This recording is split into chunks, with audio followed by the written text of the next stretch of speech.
Cool. All right. Thank you, Doug. Great to be here, and thanks everyone for tuning in. I'm going to be talking about some work that we've been doing over the past couple of years to assess vertebrate biodiversity using DNA from blood-feeding leeches.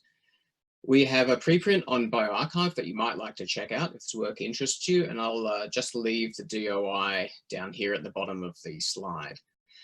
So our ultimate motivation in doing this work is as conservation biologists. Wildlife biodiversity surveys can be really costly, especially if you're interested in all the animal species in an area.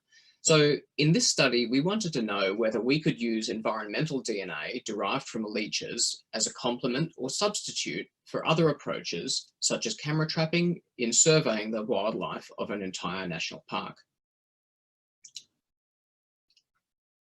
So we wanted to know how effective is the Alashan Nature Reserve in Yunnan province in southern China at protecting its wild animals.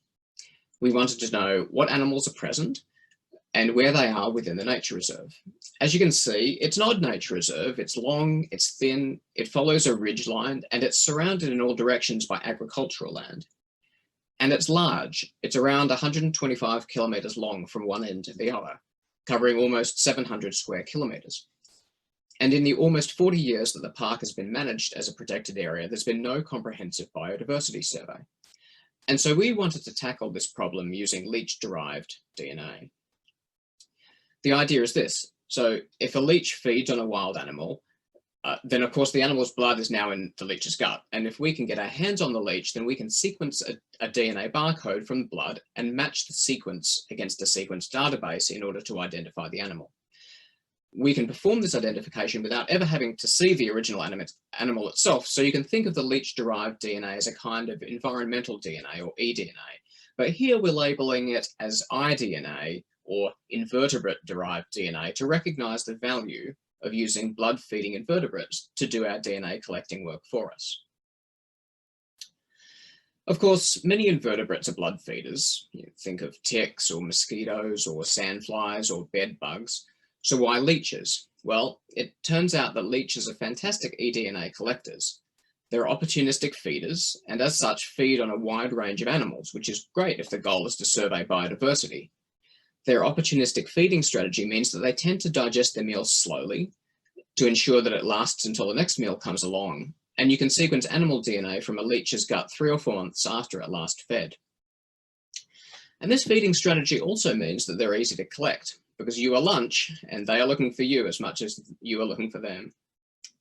So for our study, we teamed up with a forestry service at Alashan. They were especially interested in being able to assess the mammalian biodiversity in the park. You can see the team in China here putting together sampling packs for the forestry rangers with these tubes filled with RNA later preservative. 163 park rangers contributed to our study, collecting over 30,000 leeches in the space of 2 to 3 months. There was a small incentive payment scheme, and the rangers just collected the leeches for us while they were out on their regular patrols.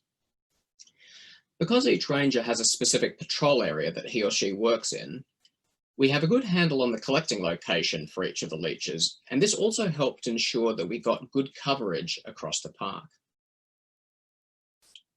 We amplified 2 mitochondrial ribosomal RNA genes, which I'm going to denote as LSU, large subunit, and SSU for small subunit. And what you can see here is that both markers picked up a broad range of taxonomic diversity, including mammals, birds, and amphibians. The species that we saw included larger bodied taxa such as black bear and muntjac deer, but also included smaller bodied taxa such as rodents or the shrew gymno.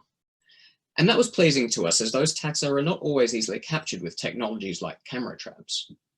Some of the species, like this leopard cat, have reasonably secure conservation status, but others, like this pheasant or like this spiny toad, are IUCN threatened species. And so that was also heartening to see those in our data set. But we also saw a bunch of domesticated species throughout the park, including cows, sheep, and goats. So far so good. Lots of leeches and lots of vertebrates. To assess the biodiversity of the park, we used our data to fit a multi-species occupancy model in order to account for imperfect detection and to identify biodiversity patterns and environmental correlates within Alashan. In order to fit the model, we needed our sampling to be designed so that we would have multiple replicates from each site or patrol area within the park. Providing rangers with multiple bags filled with multiple small tubes induced them to split their leech collections over multiple tubes, which we could then treat as replicates. Rangers would generally put several leeches into a tube, and we never tried to split these up because of the risk of cross-contamination, which would make them impossible to treat as independent samples later. In fact, the leeches would often regurgitate their gut contents into the tube.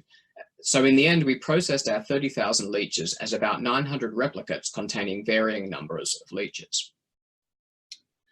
Although multi-species occupancy models can, in principle, be used to deal with false positives arising, for instance, from lab contamination or false species IDs, we didn't do that, but instead built a number of measures into our molecular and bioinformatic workflow designed to minimize that problem.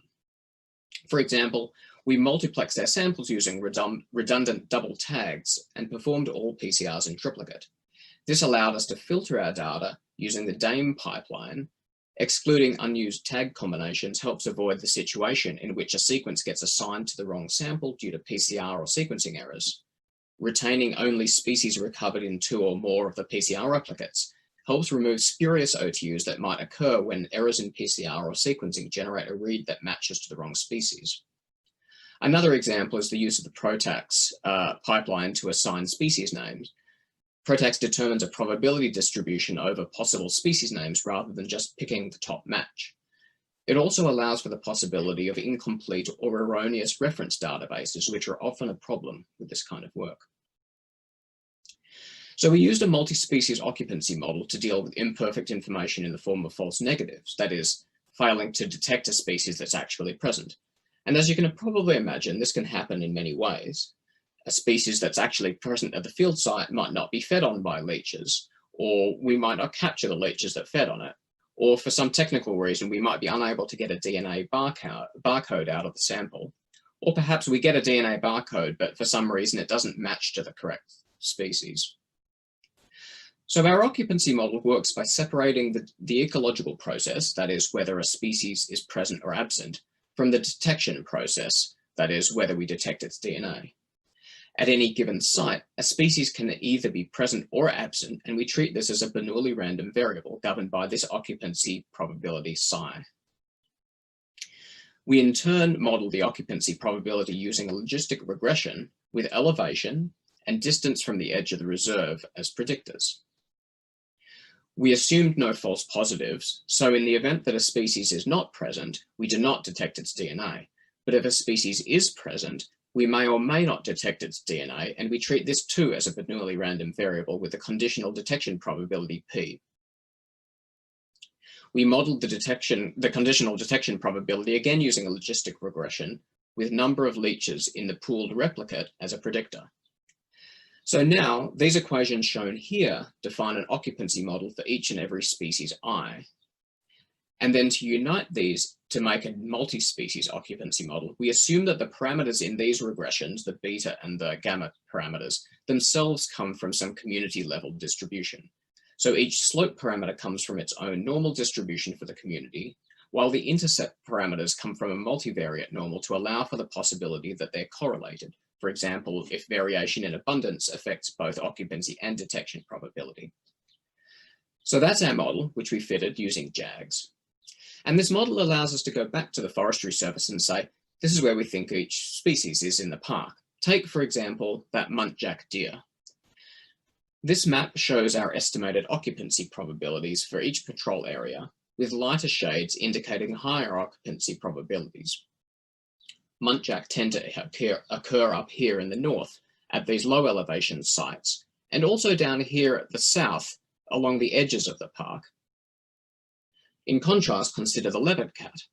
So this species tended to be found in the south of the park, but in these higher elevation sites, further away from the park edge. We could leaf through every species one by one, but we can also use species richness or community occupancy to help summarize the patterns at the individual species level. In both datasets, we found that the estimated species richness increased with elevation, with highest species richness in these high elevation sites away from the park edge in the south, and lowest species richness at these lower elevations in the north.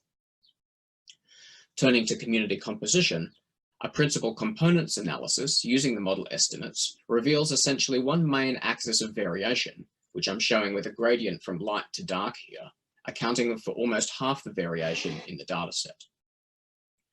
This first principal component was strongly associated with elevation, as well as with distance to the edge of the nature reserve. These maps show how that principal component maps onto the park. As you can see, community composition, unsurprisingly, varies across sites in a similar way to species richness and basically corresponds to site accessibility. On one end of the axis, you have these low elevation sites and sites that border the park edge, and while on the other end of the axis, you have these high elevation and more protected sites. We can also ask how individual species map onto that principal component. So here I'm showing every species in the small subunit SSU dataset, with positive bars showing species that tend to be found in the less accessible sites, and negative bars showing species that tend to be found at low elevation and close to the park edge. While amphibians showed mixed responses to this gradient, birds as a group were clearly more likely to be found in the more protected sites. This was also true for most mammals, both large and small, with the exception of domesticated animals, which tended to be found in the more accessible sites. While most native mammals preferred the more protected parts of the park, a small handful shared the domesticated animals' preferences for the less protected areas, including the muntjac, the Himalayan field rat, and the dark-tailed tree rat. In summary, we found that Isla Shan is indeed helping to preserve its wildlife, with many species, including some with threatened or near-threatened status, being found in the park.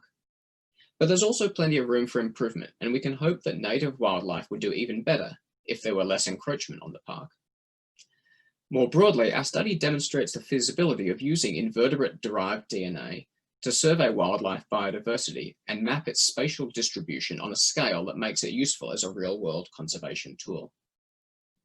With that, I'd like to thank the colleagues and collaborators who made this project happen, and I'd be happy to take questions.